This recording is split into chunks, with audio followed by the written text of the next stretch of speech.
Welcome to Facts TV News, where everything is true. Jess punches hole in reasons given by PNP to block her VP bid. Zulika Jess has punched holes in the reasons given by the Executive Committee of the People's National Party PNP to throw her out of nomination for a Vice President VP post and stated that the General Secretary had assured her in a meeting on June 23 that no attempt would be made to block her candidacy. Jess and attorney at law who contested the Clarendon Central seat for the PNP in the September 2020 general election also rubbed the party's executive committee on the knuckles for not observing the rules of natural justice when it ruled on her nomination without allowing her to have a representative present to advance her case.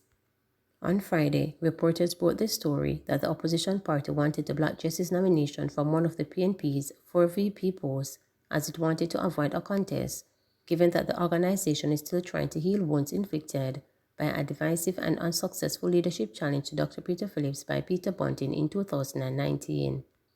Later Friday morning, the PNP issued a release stating that Jess was not eligible to contest the position due to a number of factors, among them that her direct membership was suspended since no payment had been made since 2018.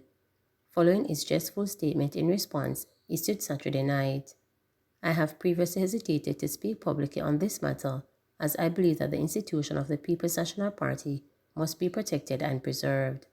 Though I hesitate to discuss this issue in the public sphere, in light of the party's statement released to the media and other disclosures circulating in the public space, I am left with no other choice but to protect my reputation. It is all that I have.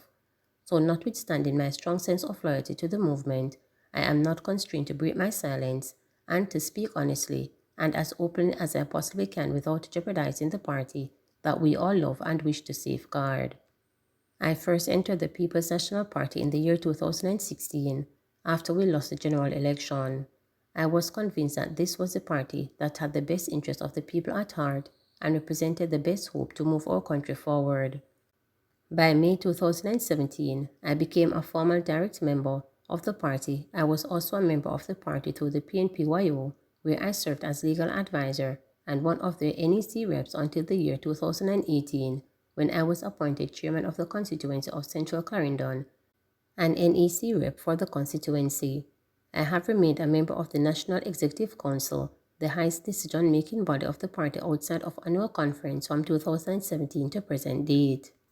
Sometime in and around the year 2018, I registered various party groups within my constituency, and I also thereby became a member of the party through the group structure.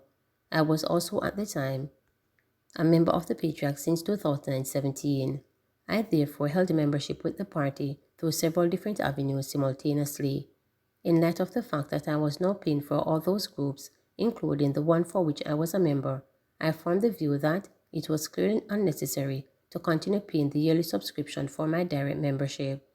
For the avoidance of doubt, membership dues were now being paid through the group structure and not through the direct membership structure. Unfortunately, the constituency subsequently had some challenges last year in getting the monthly group status report from the Secretariat, with the result that the group fell into abeyance.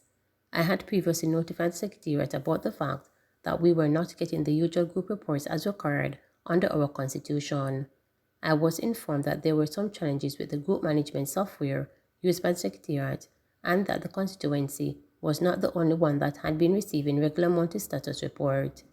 I was further advised that since the fault was not on our end, we would be permitted to pay the back fees and the groups would be restored, or alternatively, we could just re-register the groups. We chose to simply re-register and did so in January of this year, at which time the requisite fees were paid as is customary. I recently announced my intention to offer myself to serve as one of the 4 VPs within the party. While this announcement was met with enthusiasm among ranks and file comrades and delegates who were eager to see fresh faces and feel new energies, I will simply state that not everyone was equally enthused. I see where it is widely circulated that various requests were made for me to stand down, yet I refused. People understand that this was not a decision that was made lightly. I considered those requests very carefully. However, I felt that I also had the duty to consider requests from comrades on the ground who were asking me not to let them down. I felt conflicted, but ultimately, having weighed the competing requests, I came to the conclusion that the voice of the people had to take precedence notwithstanding and highlighted political consequences. I subsequently heard through the grapevine that an attempt would be made to prevent my nomination on the basis that I was not a member of the party. I reviewed the Constitution and formed the view that this was not a tenable argument. Additionally, I sought independent legal advice from senior counsel who confirmed my position. I was advised that even if they were to take a technical point on my group membership, I could simply fall back on my direct membership by paying the annual subscription per to nomination, since there is no provision in my constitution that states that a direct member falls into abeyance. There is also no provision that states that a direct member is required to reapply or re-register, as is the case with group membership. On the 23rd of June 2022, I had a meeting with the General Secretary, and whilst I was not to divulge the details of that meeting, I think it is both appropriate and relevant for me to reveal that I was assured that my membership was not an issue, and that there would be no attempt to block my candidacy on that basis. On the 6th of July 2022, I informed a senior officer of the party of the date and time of my proposed nomination. I also messaged the General Secretary on the morning, having not reached him via telephone, and advised him of the time that I intend to attend for nomination. At no point I was advised that there was now an issue with my membership. I was therefore quite taken aback when, upon showing up for nomination, I was informed by the General Secretary that my nomination would not be accepted on the basis of membership issue.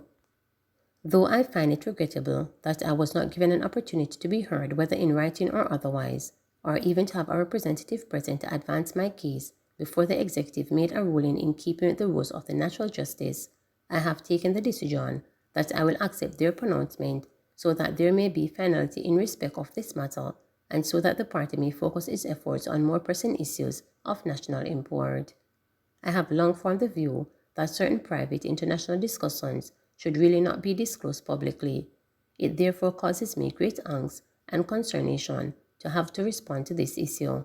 Unfortunately, since the disclosure was made on Thursday, I have been bombarded with calls from both the media and some comrades asking why I didn't just accept one of the other positions offered in exchange for standing down, and whether I was just being stubborn.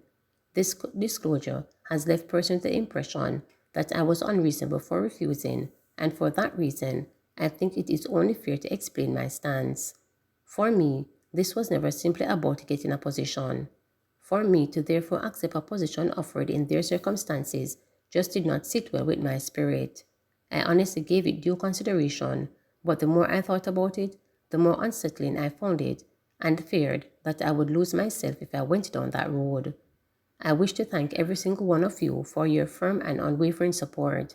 I was genuinely surprised by the warmth, enthusiastic, and encouraging reception from comrades, strangers, and well-wishers. I am thankful for relationship built and invaluable insight gained. While I do not yet exactly what will be the next step forward, I do know that I will honor all my previous commitments and engagements. I also know that the People's National Party remains the best hope to move Jamaica forward, and that the institution must be preserved. I lift my hat in salute to all the warriors fighting on the battlefield. As Michael Manley stated, our movement is irreversible because our cause is just. The word is and will always be love. Spanish Town vendors lament garbage-filled streets, stagnant drains. Although it has become a regular occurrence in the heart of the Spanish town St. Catherine to see drains overflowing with stagnant water and debris, and garbage piled high on the street, the people working in the area believe more can be done to ensure the streets are cleaned and remain so. One bus conductor told reporters that his message to the mayor of Spanish Town, Norman Scott, is to do better. Describing the state of the drains across the Spanish Town shopping center on the Burke Road, 45-year-old Ansel said, "If rain barely drew, the whole of the town one look see. And many years now the drain stay so. All the mayor come and look on it and nothing no done to it. A whole heap of germs and mosquito in a hit. It stay a bad man, yes sir, very difficult," he said. Acknowledging that the people in the area can also do better as they add to the garbage in the drains and on the streets, Ansel said he is very nervous about an impending hurricane since the country is currently in the hurricane season. Echoing Ansel's statement, another bus conductor, Kemar 37, said after it rained the street is soggy. "A long time here so stay so. If it do clean, it full up back. Them need to do something about this because the water settlement no look good and the mosquito them too, Kemar said. Shifting focus to the piles of garbage on the street, Sharnette, a 37-year-old vendor who works in front of the shopping center, says she, with other vendors, have to ensure that the garbage bin in front of the shop do not overflow. Like this now, she began, pointing to a bin that is filled with garbage. You see when this full up, them the street cleaners don't take it up. Them say enough for them work. It'll go high and pile up and then now look on it. We have to clean it because the man them feel like say, true we are still out there and we not see it up. But and we not see it up, that they hear and so and passerby come and then throw them box in a hit and full it up. Sharnette explained, adding that the garbage truck does its rounds every morning. In an effort to keep the area clean, Sharnette said she pays someone to remove the garbage on a regular basis.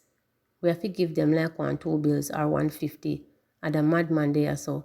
If you give him $100, he might go tell you if you put 50 shilling more on it.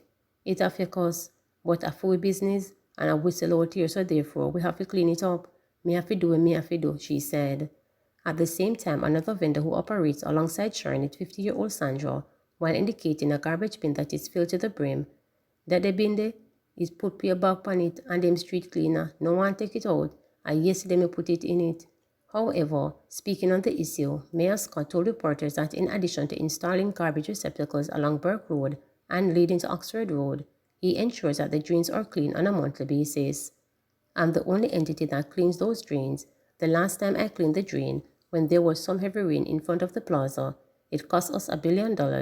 That's an exorbitant figure.